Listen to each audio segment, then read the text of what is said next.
In the previous video, we learned how to create a UI table view. In this video, we're going to start creating our Tableview cell. We're going to look at the cell prototype that we already have within our UI table view controller within our storyboard. Then we'll create a subclass of UI Tableview cell. And finally, we'll hook up all of our interface elements to our newly created class. Implementing a table view is a great step towards displaying lots of different dreams on the same screen. You may recall in the last video that we implemented a protocol method called cell for item at index path. This method creates our cell and places it on the table view at the row in the section we want, based on the index of our data source. However, the standard UI table view cell provided by Apple only takes us so far when creating custom UI. So let's see what it takes to create our own bespoke table view cell. Let's first select our storyboard and take a look inside our table view in the table view controller. When I select this, I can see that there is already a cell within the table view, and this is what the table view is using to populate itself with our data. The layout we want is to have an image view that fits to the height and width of the cell, and a label that is centered in the cell, but wraps around the text both horizontally and vertically. I'll add both of these elements here. So I drag an image view into the cell, and now I'm going to drag the label into the cell. In order to implement this, let's create a new subclass of UI Tableview cell and call this Tableview cell. So I'm going to go to the project navigator, I'm going to right click, I'm going to add a new file.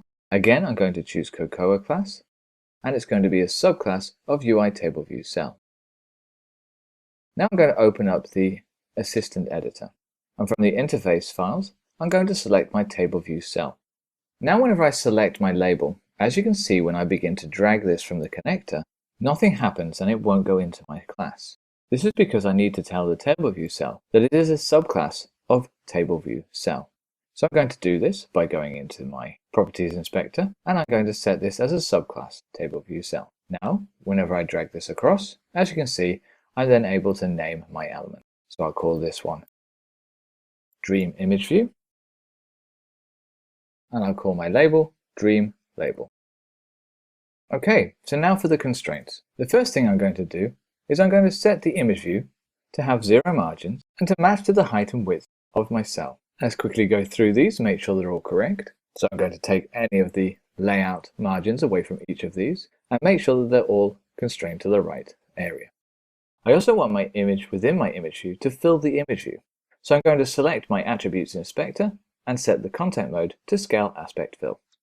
The next thing I'll do is I want to set the center of my label to the center of the content view. And I'm going to set the number of lines to 0.